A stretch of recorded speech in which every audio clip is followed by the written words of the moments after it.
جل قرآن پاک میں ارشاد فرماتا ہے، لوگوں کے حساب کا وقت قریب آ گیا لیکن لوگ غفلت میں ہیں۔ یہ 17ویں پارے کی شروع کی آیت ہے۔ اللہ تعالیٰ یوں فرماتا، اقترب للناس حسابہم، لوگوں کے حساب کا وقت قریب آ چکا، وہم فی غفلت معرضون، اور وہ اترائے ہوئے غفلت میں پڑے ہوئے ہیں، منہ پھیرے ہوئے ہیں۔ لوگوں کو اس بات کا اندازہ ہی نہیں کہ حساب کا دن کتنا سخت ہونے والا ہے۔ میرے عزیزو، جب نبی پاک صلی اللہ تعالیٰ علیہ وسلم نے یہ ارشاد فرمایا کہ میں اور قیامت ایسے ہیں جیسے دو انگلیاں قریب ہیں، 1400 سال پہلے رسول پاک صلی اللہ علیہ وسلم نے یہ فرمایا تھا کہ قیامت اتنی قریب ہے جتنا دو انگلیاں قریب ہیں۔ اور اب کے زمانے میں تو قیامت کے سلسلے میں جو حضور پاک صلی اللہ تعالیٰ علیہ وسلم نے نشانیاں بتائی تھی وہ تقریباً پوری ہو گئیں، بڑی نشانیوں کو چھوڑ کر۔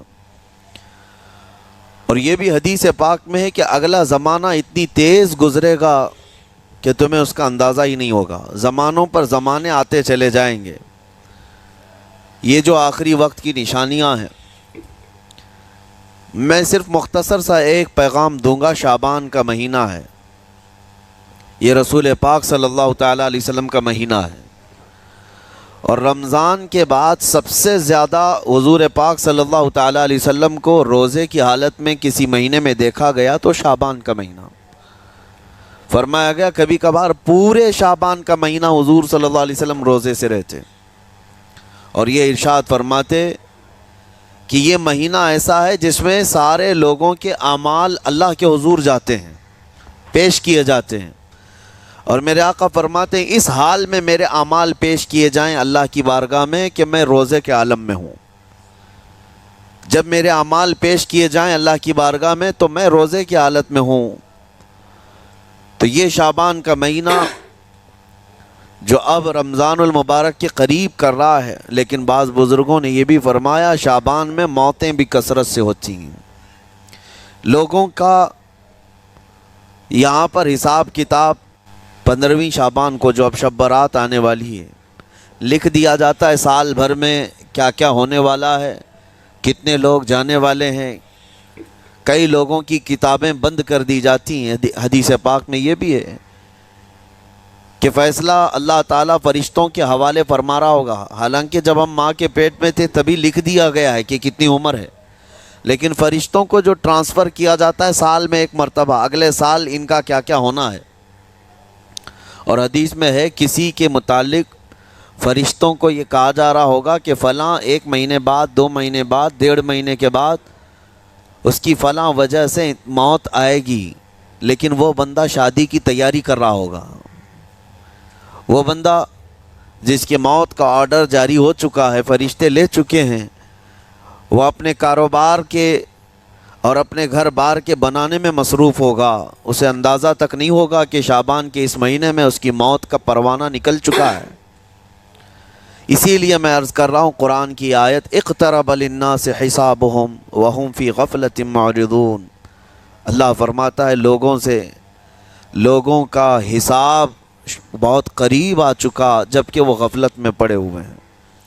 اب جس زمانے میں آپ زندگی گزار رہے ہیں یہ اتنی تیزی سے آپ کے اوپر سے گزر جائے گا کہ آپ کو احساس تک نہ ہوگا۔ بلکہ ایک حدیث کا مفہوم یہ بھی ہے کہ جوان بوڑھے نظر آنے لگیں گے اور بچے جوان نظر آنے لگیں گے۔ وہ دور آئے آج، بچے تو ہمارے جوان ہو ہی چکے ہیں، جو 6 سال کے بچے ہیں، 5 سال کے بچے ہیں، جن کو حقیقت میں بچہ کہا جاتا تھا، اب کے زمانے میں وہ بچے ہی نہیں رہ گئے۔ 8 سال کے بچے وہ بچے ہی نہیں رہ گئے۔ ساری اسکولوں کے حالات ہمارے پاس آئے دن نئی نئی خبریں آتی ہیں۔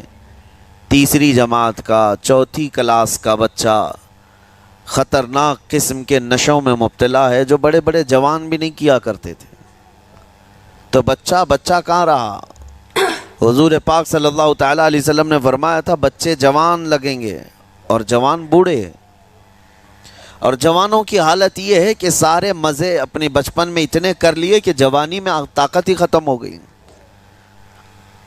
25 سال کی عمر میں ایسے لگتے ہیں جیسے کہ بوڑھاپا آ گیا، کمزوریاں آ گئیں۔ 30 سال پہلے کے دور میں 40 سال کو بھی جوانی کہا جاتا تھا، اب کے دور میں 40 سال تو بڑھاپا ہو گیا۔ 30 سال کی عمر کے بعد آج کے نوجوانوں کے جواب دینے لگ جاتے ہیں۔ اس کی وجہ یہ ہے کہ بچپن میں اپنے آپ کو برباد کر لیا، بچپن میں اپنے آپ کو ختم کر لیا۔ تو جو بچپنا تھا اس کو جوانی میں بتا دیا، اور جو جوانی ہے وہ بڑھاپے میں۔ اور جو بوڑھے اصل بوڑھے ہیں جن کو 60-70 سال کی عمر ملی ہوئی ہے، یہ اللہ تعالیٰ کی طرف سے ان کے لیے نعمت ہے۔ باقی قیامت کے قریب جو حالات ہیں وہ اس طرح کے ہیں۔ اور مزید میں آپ کو یہ بھی بتا دوں کہ زمانہ ترقی کرتے کرتے تمہیں ایسا سست اور کاہل بنا دے گا کہ تم کوئی کام کے لائق بھی نہیں رہ جائیں گے۔ بہت ساری چیزیں ہم سے رخصت ہو رہی ہیں، ہمیں اندازہ بھی نہیں۔ ابھی کل ہی میں ذکر کر رہا تھا، ابھی 10 سال پہلے 20 سال پہلے جو چیزیں ہمارے آنکھوں کے سامنے موجود تھی وہ اب غائب ہو چکی ہیں۔ خالی وقت اسے ملے تو نشہ بھی یاد آ جائے، خالی وقت اسے ملے تو عورتوں کی طرف میلان بھی بڑھ جاتا ہے، خالی وقت اسے ملے تو اس کو دولت لٹانے اور عیاشی کرنے کی فکر بھی سوار ہونے لگتی ہے۔ اپنے آپ کو کسی چیز میں مصروف کر لے، اور سب سے بہترین مصروفیت کیا ہے؟ اللہ اور اس کے رسول کا ذکر پاک ہے۔ یہ سب سے بہترین مصروفیت ہے کہ تم نے اپنے آپ کو اس میں مصروف کر رکھا تو اللہ تعالیٰ دنیا کی تمام مصروفیتوں سے تمہیں آزاد کر دے گا، برائیوں سے آزاد کر دے گا۔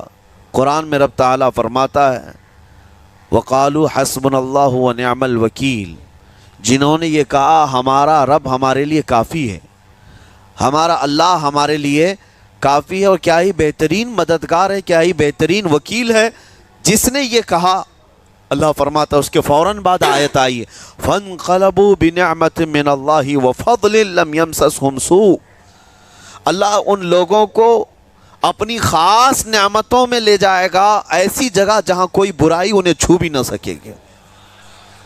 جنہوں نے اللہ کی بارگاہ میں یہ کہا حسبنا اللہ ونعم الوکیل، آگے بھی ہے دوسری آیت ہے نعم المولا نعم النصیر، جس نے یہ کہا اللہ فرماتا ہے ان بندوں کو اللہ اپنی خاص نعمتوں میں لے جائے گا اور فضل میں لے جائے گا، ایسی جگہ لم یمسسہم سوء، جہاں انہیں کوئی برائی چھو بھی نہ سکے گی، کوئی برائی نہ آ سکے گی۔ اسی لیے کثرت سے اپنے آپ کو مصروف رکھو۔ یہ جو محافل ہماری ہو رہی ہیں اللہ کرے کہ ہمیشہ قائم رہیں۔ ہم ہفتے میں 1 مرتبہ ذکر کی مجلس میں آتے ہیں اپنے دل کو اللہ تعالیٰ کی یاد سے معمور کرنے کے لیے۔ ویسے کھانا تو دن میں 3 مرتبہ اور کوئی تو 5 مرتبہ کھاتے ہیں۔ اپنے جسم کا بھرپور خیال رکھا جاتا ہے، ہماری روح کے خیال کے لیے ان مجلسوں میں آنا ضروری ہے۔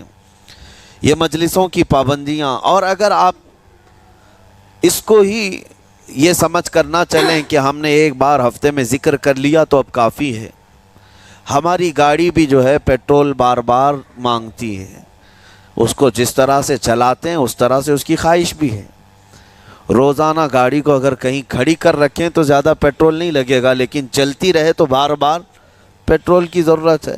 ہم میں سے ابھی کوئی ایسا نہیں ہے جو بستر پر پڑا ہوا ہے، ہر کوئی چل رہا ہے، پھر رہا ہے، دنیا میں مصروف ہے۔ تم اپنے کھانے پانے بھی کر رہے ہو، لوگوں سے ملاقات بھی کر رہے ہو، اس کا مطلب ہے تمہاری گاڑی چل رہی ہے اور اس کو پیٹرول بار بار چاہیے۔ اور یہی جو ایندھن ہے، یہ پیٹرول ہے، اس کا کام یہ اللہ تعالیٰ کا ذکر کرتا ہے۔ تمہارے جسم کو بیلنس رکھنے کے لیے، تمہاری فکروں کو بیلنس رکھنے کے لیے، تمہارے دماغ کو صحیح سلامت ایک نہج پر رکھنے کے لیے یہ ذکر کی محافل قوت دیتی ہیں۔ اگر اس ہفتے میں آپ نے ذکر کیا نہیں ہوا تو آپ اپنے ہی گھر پر سونے سے قبل بستر پر بیٹھ کر کیوں اللہ کا ذکر نہیں کر لیتے؟